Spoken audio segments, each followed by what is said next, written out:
അല്ലയോ കൃഷ്ണ, ജ്ഞാനം കർമ്മത്തേക്കാൾ ശ്രേഷ്ഠമാണെന്ന് അങ്ങയുടെ അഭിപ്രായമെങ്കിൽ അങ്ങ് ഘോരമായ കർമ്മത്തിലേക്ക് എന്തിനാണെന്നെ നിയോഗിക്കുന്നത്? കൂടിക്കുഴഞ്ഞ പോലെയിരിക്കുന്ന വാക്കുകളാൽ അങ്ങ് എൻ്റെ ബുദ്ധിയെ ഭ്രമിപ്പിക്കുന്നതുപോലെ തോന്നുന്നു. ഞാൻ ഏതൊരു നന്മയെ നേടണമോ അതിനെ മാത്രം അങ്ങ് നിശ്ചയിച്ച് പറഞ്ഞാലും. കൃഷ്ണൻ പറഞ്ഞു, അർജുന, ഈ ലോകത്തിൽ രണ്ടുവിധം നിഷ്ഠകളുണ്ടെന്ന് ഞാൻ മുമ്പ് പറഞ്ഞിട്ടുണ്ട്. അതിൽ ജ്ഞാനയോഗം ജ്ഞാനികൾക്കും കർമ്മയോഗം കർമ്മികൾക്കുമുള്ളതാണ്.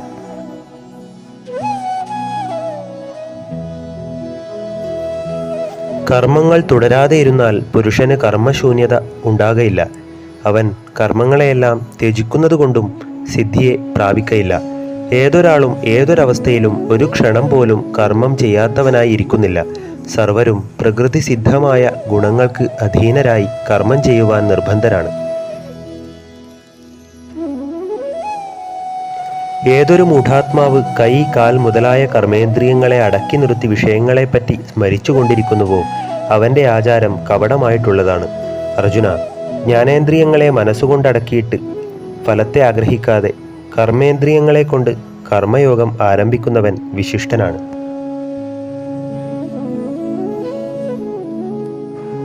നീ നിത്യകർമ്മങ്ങളെയെല്ലാം അനുഷ്ഠിക്കുക. കർമ്മം ചെയ്യാതിരിക്കുന്നതിനേക്കാൾ കർമ്മം ചെയ്യുന്നതാണ് ഉത്തമം. കർമ്മം ചെയ്യാതിരുന്നാൽ ജീവിത നിർവഹണം കൂടിയും നിനക്ക് സാധ്യമല്ല. അർജുന, ഈശ്വരാരാധനമായി ചെയ്യുന്ന കർമ്മങ്ങൾ ഒഴികെ മറ്റുള്ളതെല്ലാം ഈ ലോകത്തിന് ബന്ധനമായിട്ടുള്ളതാണ്. ഫലാപേക്ഷ കൂടാതെ ഈശ്വരാർപ്പണമായി കർമ്മം ചെയ്താലും. പ്രജാപതി പണ്ട് യജ്ഞാധികാരികളായ പ്രജകളെ സൃഷ്ടിച്ചിട്ട് പറഞ്ഞു, ഈ യജ്ഞത്താൽ നിങ്ങൾ അഭിവൃദ്ധിപ്പെട്ടുകൊള്ളുക. ഇത് നിങ്ങളുടെ ആഗ്രഹങ്ങളെയെല്ലാം സാധിപ്പിച്ചു തരും. നിങ്ങൾ ഈ യജ്ഞം കൊണ്ട് ദേവന്മാരെ സന്തോഷിപ്പിക്കുക. ദേവന്മാർ നിങ്ങളെ സന്തോഷിപ്പിക്കട്ടെ. ഇങ്ങനെ പരസ്പരം സന്തുഷ്ടി നൽകിക്കൊണ്ട് ഉത്കൃഷ്ടമായ ശ്രേയസ് അനുഭവിച്ചു കൊള്ളുക. യജ്ഞത്താൽ സന്തുഷ്ടരായ ദേവന്മാർ നിങ്ങൾക്ക് സുഖാനുഭവങ്ങൾ നൽകുന്നു. അവർ തരുന്നവയെ അവർക്ക് കൊടുക്കാതെ അനുഭവിക്കുന്നവൻ കള്ളനാണ്. യജ്ഞത്തിൻ്റെ അവശേഷത്തെ അനുഭവിക്കുന്നവർ സർവപാപങ്ങളിൽ നിന്നും മുക്തരായിത്തീരുന്നു. തങ്ങൾക്ക് വേണ്ടി മാത്രം സുഖഭോഗങ്ങൾ നേടുന്ന ദുരാചാരന്മാർ പാപമാണ് അനുഭവിക്കുക. സർവഭൂതങ്ങളും അന്നം കൊണ്ടാണ് ജീവിക്കുന്നത്. അന്നം മഴ കൊണ്ടുണ്ടാകുന്നു. മഴ പൊഴിക്കുന്ന മേഘം യജ്ഞത്താൽ സംഭവിക്കുന്നു. യജ്ഞത്തിൻ്റെ ഉത്ഭവമാകട്ടെ കർമ്മത്തിൽ നിന്നാണ്. കർമ്മത്തിൻ്റെ ഉൽപ്പത്തി വേദത്തിൽ നിന്നാണെന്നും വേദത്തിൻ്റെ ഉത്ഭവം പരമാത്മാവിൽ നിന്നാണെന്നും അറിഞ്ഞാലും. അതുകൊണ്ട് സർവപ്രകാശമായ വേദം എപ്പോഴും യജ്ഞത്തിലാണ് സ്ഥിതി ചെയ്യുന്നത്. ഇങ്ങനെയാണ് പ്രപഞ്ചചക്രം പ്രവർത്തിക്കുന്നത്. അതിനൊത്തവണ്ണം പ്രവർത്തിക്കാത്തവൻ പാപാത്മാവും വിഷയാസക്തനുമാണ്. അവൻ്റെ ജീവിതം വ്യർത്ഥം തന്നെ.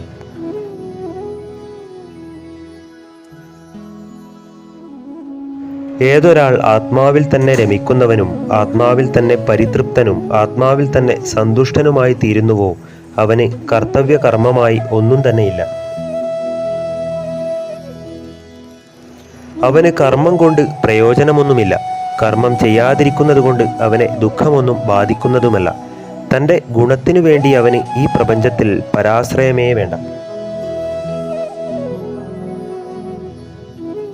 അതുകൊണ്ട് എപ്പോഴും ഫലാപേക്ഷ കൂടാതെ കർത്തവ്യമായുള്ള കർമ്മത്തെ ആചരിച്ചാലും നിഷ്കാമമായി കർമ്മം ചെയ്യുന്നവൻ പരമപദം പ്രാപിക്കുന്നു. ജനകൻ മുതലായവർ കർമ്മം കൊണ്ടു തന്നെയാണ് മോക്ഷത്തെ പ്രാപിച്ചത്. ലോക സംരക്ഷണത്തെയെങ്കിലും ഓർത്തിട്ട് നീ കർമ്മം ചെയ്യേണ്ടതാകുന്നു.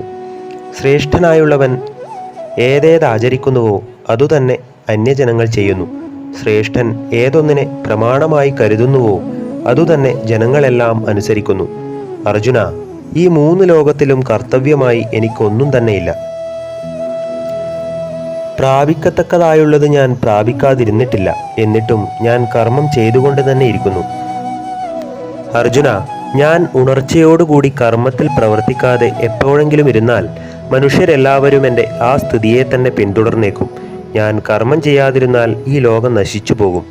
വർണ്ണസങ്കരത്തിൻ്റെ കർത്താവായി തീർന്ന് ഞാൻ നിമിത്തം ഈ പ്രജകൾ ദുഷിക്കുകയും ചെയ്യും. അർജുന, അജ്ഞന്മാർ ഫലാപേക്ഷയോടുകൂടി എങ്ങനെ കർമ്മം ചെയ്യുന്നുവോ വിദ്വാൻമാർ നിഷ്കാമമായി ലോക സംരക്ഷണത്തിന് വേണ്ടി അങ്ങനെ തന്നെ കർമ്മം ചെയ്യണം.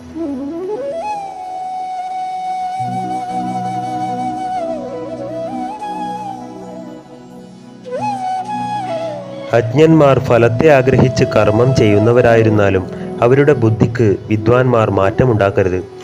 യോഗസ്ഥിതനായ വിദ്വാൻ സർവകർമ്മങ്ങളെയും ശരിയായി ആചരിച്ച് മറ്റുള്ളവരെ കൊണ്ട് ആചരിപ്പിക്കണം. അർജുന, ഗുണഗണങ്ങളിൽ നിന്നും കർമ്മങ്ങളിൽ നിന്നും, അതായത് ഇന്ദ്രിയങ്ങളിൽ നിന്നും അവയുടെ വ്യാപാരങ്ങളിൽ നിന്നും ആത്മാവിനുള്ള വേർപാട് ശരിയായി അറിയുന്നവനാകട്ടെ ഇന്ദ്രിയങ്ങൾ വിഷയങ്ങളിൽ സ്വാഭാവികമായി പ്രവർത്തിക്കുന്നുവെന്ന് കണ്ട് അതിൽ താൻ കർത്താവാണെന്ന് അഭിമാനിക്കുന്നില്ല. പ്രകൃതി ഗുണങ്ങളാൽ മൂഢന്മാരായിട്ടുള്ളവർ ഇന്ദ്രിയങ്ങളിലും അവയുടെ വ്യാപാരങ്ങളിലും തങ്ങളാണ് കർത്താക്കന്മാരെന്ന് അഭിമാനിക്കുന്നു. അജ്ഞന്മാരായ ആ മൂഢന്മാരെ ജ്ഞാനി തെറ്റിപ്പിക്കരുത്. കർമ്മങ്ങളെയെല്ലാം എന്നിൽ സമർപ്പിച്ച് ആത്മിക ബുദ്ധിയോടുകൂടി ഒന്നിലും ആശയില്ലാത്തവനായും എൻ്റേതെന്ന അഭിമാനമില്ലാത്തവനായും ദുഃഖഹീനനായി ഭാവിച്ച് യുദ്ധം ചെയ്താലും.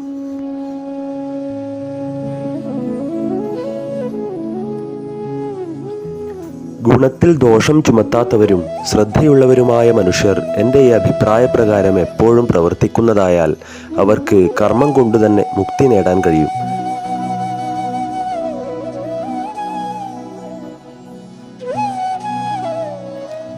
എൻ്റെ ഈ അഭിപ്രായപ്രകാരം അനുഷ്ഠിക്കാത്ത അവിവേകികളായ ദോഷാരോപണശീലന്മാർ ബ്രഹ്മത്തെപ്പറ്റിയോ കർമ്മത്തെപ്പറ്റിയോ ജ്ഞാനമില്ലാത്തവരാകയാൽ അവർ നശിച്ചു പോയവരാണെന്നറിഞ്ഞാലും ജ്ഞാനികൾ കൂടിയും സ്വന്തം പ്രകൃതി പോലെയാണ് പ്രവർത്തിക്കുന്നത്. എല്ലാ ജീവികളും അവരവരുടെ പ്രകൃതിയെ തന്നെ അനുസരിക്കുന്നു. ഇന്ദ്രിയ നിഗ്രഹത്തിന് ഇവർക്ക് എന്തു ഗുണം ചെയ്യാൻ കഴിയും? ഇന്ദ്രിയങ്ങൾക്കെല്ലാം വിഷയങ്ങളിൽ കാമവും ദ്വേഷവും ശരിയായുണ്ട്. ഈ രാഗദ്വേഷങ്ങൾക്ക് അടിമപ്പെടരുത്. അവയാണ് അവൻ്റെ ശത്രുക്കൾ.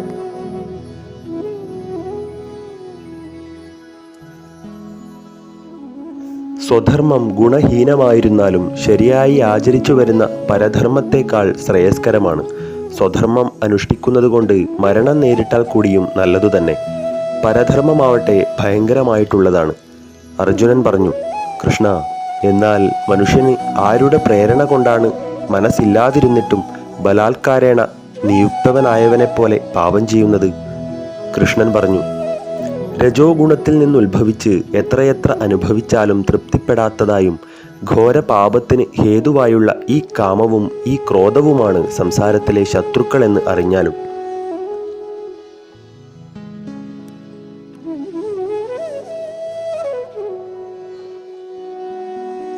അഗ്നിയെ ധൂമവും കണ്ണാടിയെ അഴുക്കും ഗർഭത്തെ ചർമ്മവും എങ്ങനെ മൂടിമറച്ചിരിക്കുന്നുവോ അങ്ങനെ തന്നെയാണ് ജ്ഞാനത്തെ ഈ കാമം ചെയ്തിരിക്കുന്നത്. എപ്പോഴും പൂർണ്ണമാവാത്തതും എന്തു കിട്ടിയാലും തൃപ്തിപ്പെടാത്തതുമായ ആശാരൂപത്തോടുകൂടിയ തൃഷ്ണ ജ്ഞാനിയുടെ നിത്യശത്രുവാണ്. ആ തൃഷ്ണ ജ്ഞാനത്തെ മറച്ചിരിക്കുന്നു. ജ്ഞാനേന്ദ്രിയങ്ങളും കർമ്മേന്ദ്രിയങ്ങളും മനസ്സും ബുദ്ധിയും കാമത്തിൻ്റെ ഇരിപ്പിടങ്ങളാകുന്നു. അവയെക്കൊണ്ട് ജ്ഞാനത്തെ മറച്ച് കാമം ജീവനെ മോഹിപ്പിക്കുന്നു.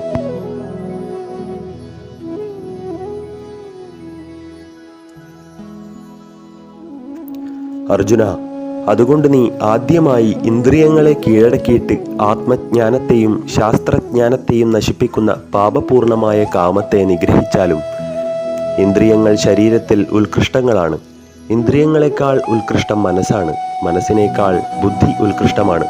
ബുദ്ധിയേക്കാൾ ഉത്കൃഷ്ടമാണ് ആത്മാവ്.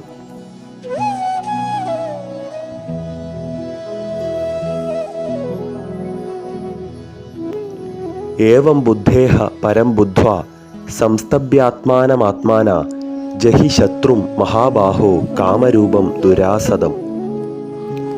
ഇങ്ങനെ ബുദ്ധിയേക്കാൾ ശ്രേഷ്ഠമായിട്ടുള്ളതിനെ അറിഞ്ഞ് ബുദ്ധിയാൽ മനസ്സിനെ സ്ഥിരപ്പെടുത്തി അടക്കുവാൻ വയ്യാത്ത അത്ര ഘോരവും കാമസ്വരൂപവുമായ ശത്രുവെ വധിച്ചാലും.